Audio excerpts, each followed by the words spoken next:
This episode of the Old Dogs REI Network is brought to you by Mino Studio.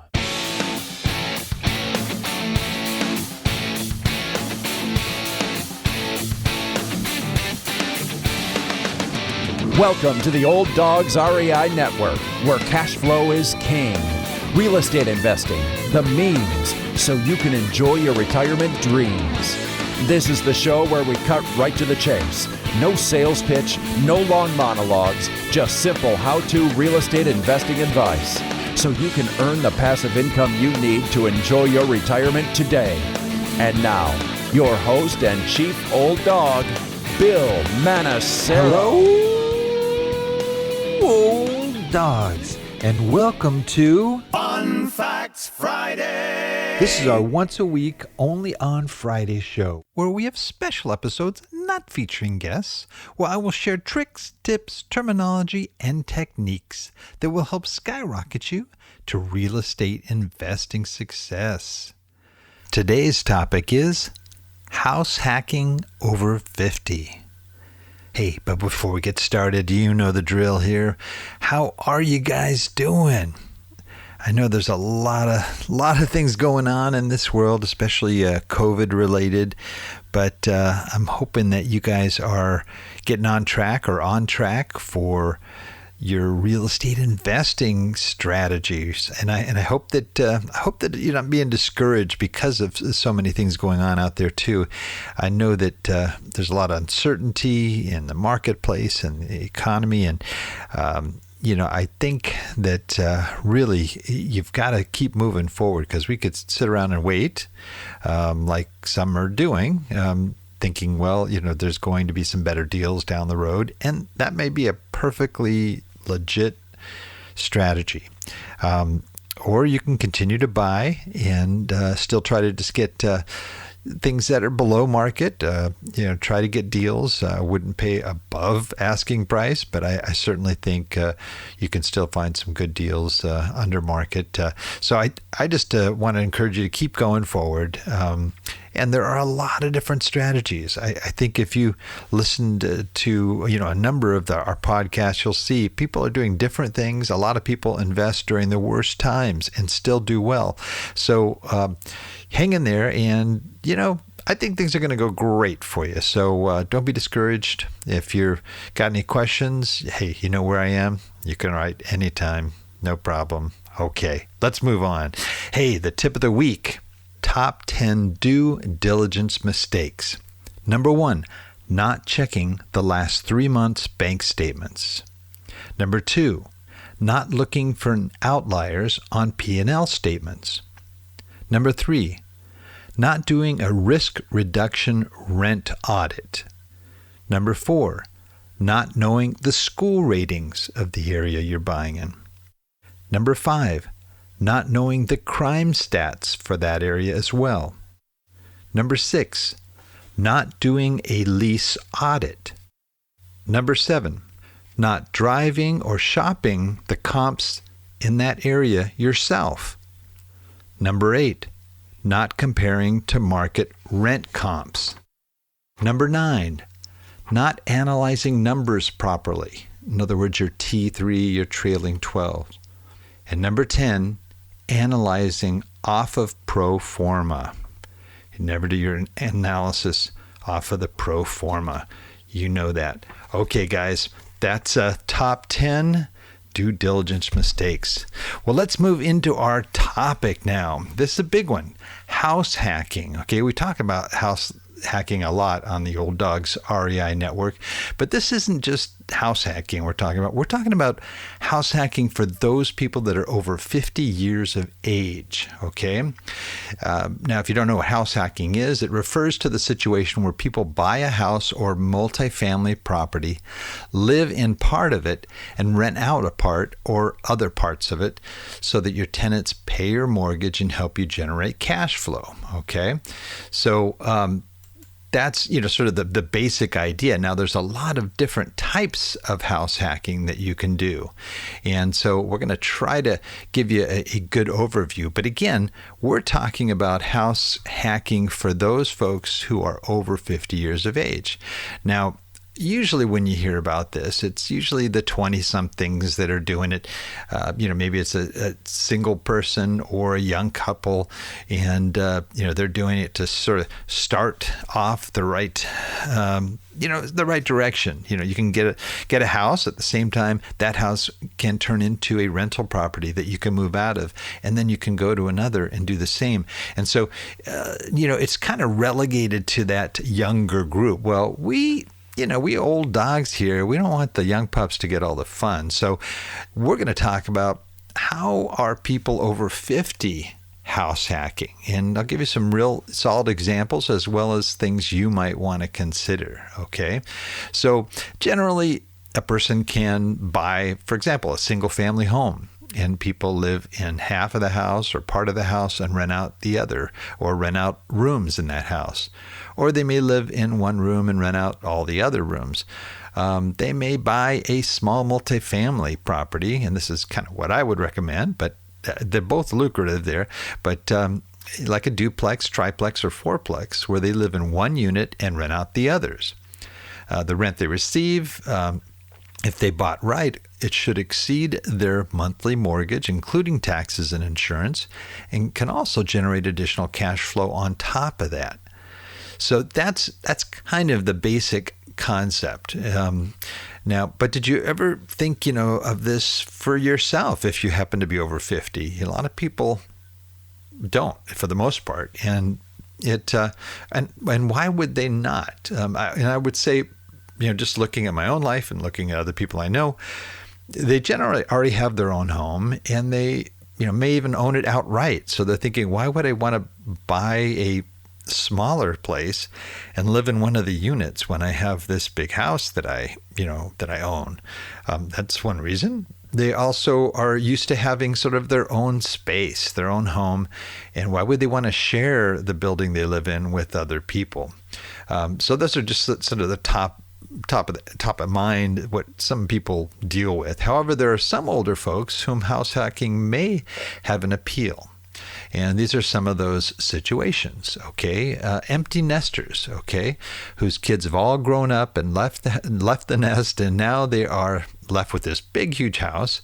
Not only do they have to keep it up and maintain it, now it's great, they get together for holidays and things like that, but is that worth it? And these are people, maybe that are thinking about downsizing, thinking, well, we don't really need this big place. We can still maybe buy a condo or a smaller place that we don't have to really worry about as much. And, maybe even in a rental situation where they don't have to worry about it at all, except, just the inside of the house. So these are people maybe that are considering downsizing, and maybe they would like to sort of invest the proceeds from the sale of the house that, could be significant depending on what part of the country you're in, and using that to leverage their funds into cash flowing real estate. Another group, maybe single parents, or maybe somebody whose spouse passed away, and the kids are gone, and they just don't want to stay in that home by themselves anymore, and they really like to, the idea of living alone doesn't appeal to them. Maybe doing some sort of a house hack would not only be, something for them to focus on and tend to get involved in, but they'll have people around them, and, as almost a sort of a creating community. And then there's the adventurous older persons who really want to spend more time out of the house, like traveling or living in different countries for extended periods of time, or visiting their kids and grandkids, and don't want to leave their home empty for long periods of time. So they're thinking, maybe this could be an answer to, not having to worry about that. Or it could just be older persons who want to create a real estate portfolio to generate cash flow and to build a legacy for their children. And by staying in their house, they're not really doing that. So it's sort of a first step. And maybe they fall into these different categories. Maybe they don't have a lot of money to start investing, or they don't want to risk their nest egg to try investing in rental properties. They'd rather try it out first. Or maybe it's people whose prime income is Social Security, or maybe they have a small pension. It's really not cutting it in terms of what they wanted their retirement to be, but they're looking at maybe house hacking as a way to sort of grow some rental portfolio and to be able to get into houses inexpensively, such as getting in 3% down into a triplex or a fourplex and having a smaller monthly payment. And it's sort of a lower cost of entry to get started in real estate investing. So finding ways to live, invest, and save, and I'll add on, and make money, isn't just for the young here. It can help propel people in their 50s, 60s, and beyond to reach their financial goals as well. So, and there's also, as I mentioned, sort of the benefits even beyond the financial. It can alleviate, that sort of that second half of our life when, people may be facing loneliness too. Research shows that up to 40% of American adults, young and old, suffer from loneliness. A study from the UK found people over 50 to be particularly at risk. And this makes sense. As we age, we lose partners to divorce or death. Our children leave home. And when we retire, we find ourselves free not only of the work, but of the social connections that we had in the workplace. And now in the age of Corona, many of us are even more isolated because of lockdowns and other situations that, kind of keeping people from each other. So house hacking can generate social connections as well as help further your financial goals. House hacking, can take more than one form, as I mentioned. There's a lot of different ways to house hack. And some of them I'll kind of go over here with you. Renting an apartment in your home or your property. Let's say you have a finished basement, for example, that would make a great room, maybe even has a bathroom down there. And, you could rent it out to somebody. Maybe it has a kitchen or a little kitchenette, or you could put that in there. Or maybe you own a large home with some simple modifications. You could create a completely separate space for someone to rent.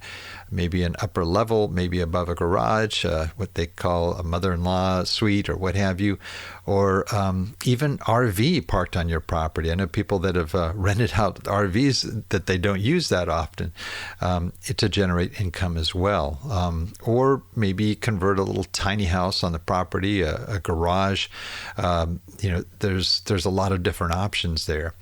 Another one is maybe a big house with a small house attached for house hacking. If you're worried about renting to a stranger, put the word out through your social networks and ask your friends if they know anyone who might be looking. Your friend's nephew's girlfriend might be looking for a place to live in your area, or maybe,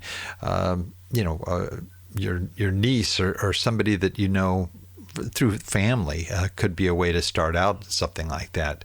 I know here in Southern California, trying to find inexpensive housing or a room, it just goes at a premium here. It's very hard for young people just getting started.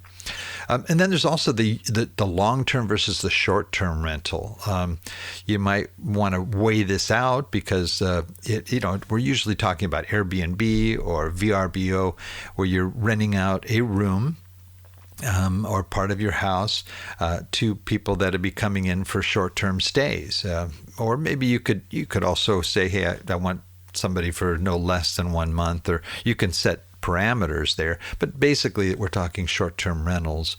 And I found that you make more money doing it that way than having a regular tenant, but some people might not like the idea of new people coming and going all the time, unless it's a totally sort of removed area, maybe even a separate house on your property or room on the property that you don't mind people coming and going so much. At the same time, though, you do have to furnish that kind of a place, and you've got to provide bed, linens, towels, amenities. I would recommend you get a cleaner, somebody local in the area that can come in and clean it, and you just add that on to the price. But there are turnarounds that have to be done, and you have to maintain it and keep it nice. And with COVID, you have to clean it very well. Whether you're looking to house hack or invest in other types of rental property strategies for your retirement, you'll want an investment that will give you a legacy that withstands the tests of time. While investments in real estate have proven their stability, averaging returns of about 8%, an investment with the company Equity and Help will give you not only the best security for financial future, but an even better return with averages ranging from 8 to 12%, while generating cash flow and leaving a legacy. Now, what if your investment helped not only you, but also helped out hardworking American families as well? At Equity and Help, they go the extra mile by locating properties and finding the perfect family for a home that might not otherwise have the opportunity to own a home. That is investing with purpose beyond just turning a profit. Interested in hearing more? Call Sky Logan, your fill-and-throw investor consultant from Equity and Help at 844-552-8828 or visit equityandhelp.com/podcast to learn more. That's Sky Logan at 844-552-8828 or visit equityandhelp.com/podcast. Then there's also renting out a room in your house, and I kind of mentioned that, but the idea of just having an extra room and letting somebody be there. Some people, especially if they don't like being alone, they might enjoy that, having somebody there that maybe you can even share the kitchen, maybe share meals, play cards together or watch a movie or something, where you feel real comfortable, especially if it's somebody you know or a relative or friend that's looking for a place. Then there's also, renting out your whole house and living somewhere else. Now, this is something a lot of people are doing as they're looking internationally at experiencing other places and cultures by living there for a while rather than visiting for just a week or two. You might consider renting out your house and maybe even borrowing on the equity to buy a small multifamily. So you still have your home, but you're renting it out, so you're getting income from it now. You borrow a little bit of money for a down payment to buy let's say a fourplex at 3% down. So you're not taking that much equity out, but just enough to get a place. And then you can rent out one of those units for yourself, or live in one of those units for yourself, and then the other 3 units will pay rent. They should far surpass your mortgage, you would hope, and plus you have the income from your house now, so you got 2 great sources of income, so you can go and live in different places. There's a guy named John, a retiree who did this. He had a high-paying job in Hawaii, but he knew if he retired early, before age 62, he could not afford to keep living in that house there. So instead, he and his wife rented his house out in Hawaii, went to another place, another country. The rent covers all expenses and produces pretty significant income for them. They live overseas in a 3-bedroom, 2-bath pool villa, which means a garden home with private pool and a gated community near the beach. And this, the place they're living is only $1,400 a month, which is covered well by the rental they're getting from their home in Hawaii. So it includes everything from utilities, weekly maid service, pool, landscaping, maintenance, far cheaper than anything they would see in Hawaii. So, that's also a consideration too, is to live in a different country and keep, moving around if you want to. Stay 3 months here, stay a year here, whatever you want. And then there's also, the option here of selling your house and using those funds to buy rental properties. So you just sell it outright, and depending on how much you sell it for, maybe buy a small multifamily property, or if it's a place like California, you could buy a pretty decent sized apartment as far as a down payment on an apartment building where you live in one of the units, and that'll be your home. Martin Stone, he's been a repeat guest on the Old Dogs Network, a good friend, and he's the author of The Unofficial Guide to Real Estate Investing. He shared how in his retirement years they sold their primary residence, him and his wife, to buy a nice-sized apartment building. I'm not sure how many units it is, but it's sizable, and it produces plenty of income for them to retire for the rest of their lives. They have what is like the owner's suite in their apartment. I think it's probably a 3-bedroom, somewhere around there. So by having a property manager, they don't have to worry about the maintenance and care. They just have a nice place to live, and their grandkids can come there and they can play in the pool or do whatever, and it's still a real nice place for them to live. So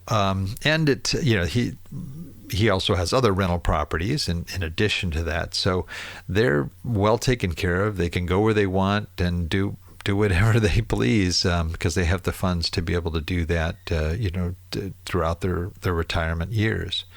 And there's also something called what I call the 4-5-20 strategy.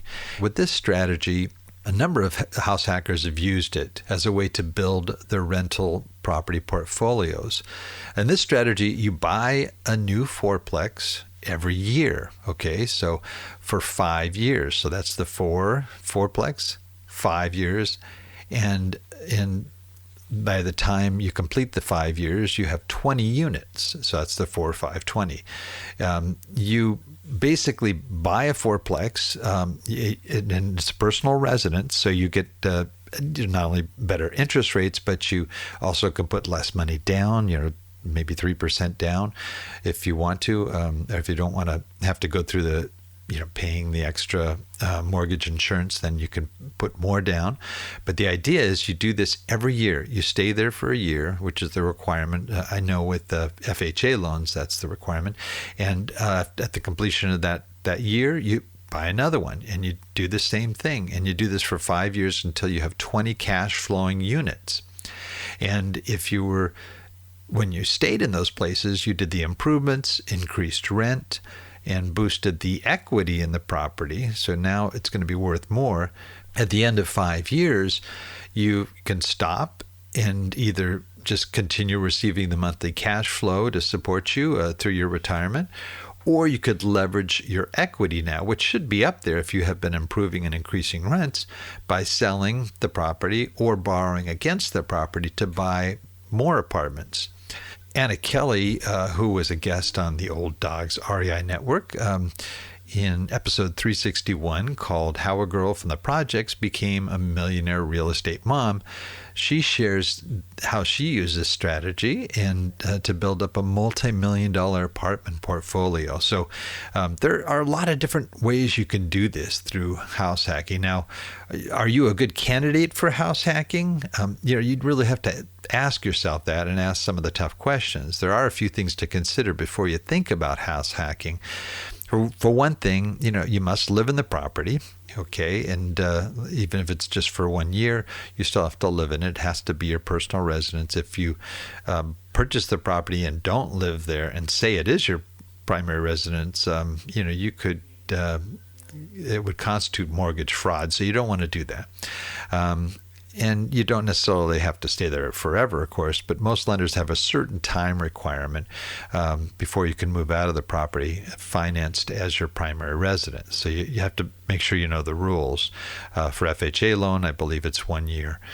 Also, you need to be willing to share your space. If you want a property that's entirely your own and don't want, people on either side of you or above you or whatever, house hacking is probably not the way to go.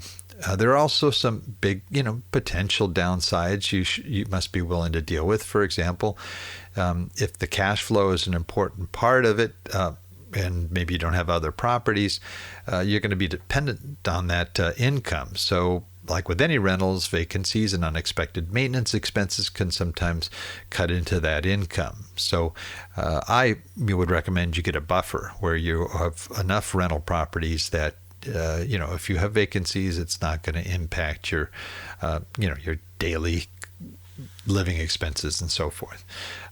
Furthermore, it can be a headache to live, right next to your tenants. Now, unless you do what Marty did, which I think is a great idea, get a property manager. Yeah, you have to pay for that privilege by having the property manager, and you probably really wouldn't want to do any improvements while you're living there because it's going to kind of be obvious that you have a stake in that property, or And I think, you might have to hire outside contractors to do your work for you, but that's the cost you would pay. Otherwise, if they know you're the owner, you run that risk of people knocking on your door in the middle of the night saying, "Hey, my toilet's clogged," and nobody likes to deal with that particular inquiry. Okay. Finally, from a financial mortgage perspective, it's important to mention that you need to qualify to buy, a fourplex. It's still considered a residential, not a commercial property. So you will have to qualify to purchase that on your own. But if you go through FHA and some others, it certainly can be easier. And there are other ways to help finance. You can even get grants for the down payment and so forth. So there are various options there. House hacking can work regardless of your age. And there are many ways to house hack. A lot of us view our homes as sanctuaries that we can also look at maybe in a new way as income producers, at least temporarily, while getting out of debt or saving those last few dollars in preparation for retirement. But you can leverage your existing house. As we mentioned, there are a lot of different ways to do that. You can even rent it out if you want to, but it can be that vehicle to help you to get to that point where you want to be in your retirement. Look around your house. How could you configure it to work for a tenant? Would it be fun to have another person around? Could you rent out the whole thing, house hack somewhere else? Can you rent storage space? Maybe use it just to, maybe you've got a big empty garage. You could rent it out for storage space. Or could you just sell it and use the proceeds to buy a cash flowing money machine where you can live while you're, traveling the world, visiting family and playing with the grandkids? Some form of house hacking can help your finances at any age, even during a pandemic. So the bottom line is house hacking can be a great way to buy your first investment property without having to come up with a ton of cash. However, like most other investment decisions, it isn't right for everyone. It's important to weigh the pros and cons before deciding if a house hack could be a smart move for you. Well, that's it for today. Please note, Old Dog listeners, everything presented here, and there are some links to some of these podcasts I reference and some other references there that can be accessed in our show notes on the Old Dogs website at olddogsreinetwork.com/blog. And you're going to look for the episode entitled House Hacking Over 50. So until next time, remember, cash flow is king and real estate investing the means. Until next time, keep moving forward, and may God bless. Thank you very much for visiting the Old Dogs REI Network. We would greatly appreciate if you would stop by iTunes and let us know what you think of the show. We would love if you could subscribe to the podcast, give us a 5-star rating, and write a review. The more ratings and reviews we receive, the more visible the podcast will be to others. Thank you.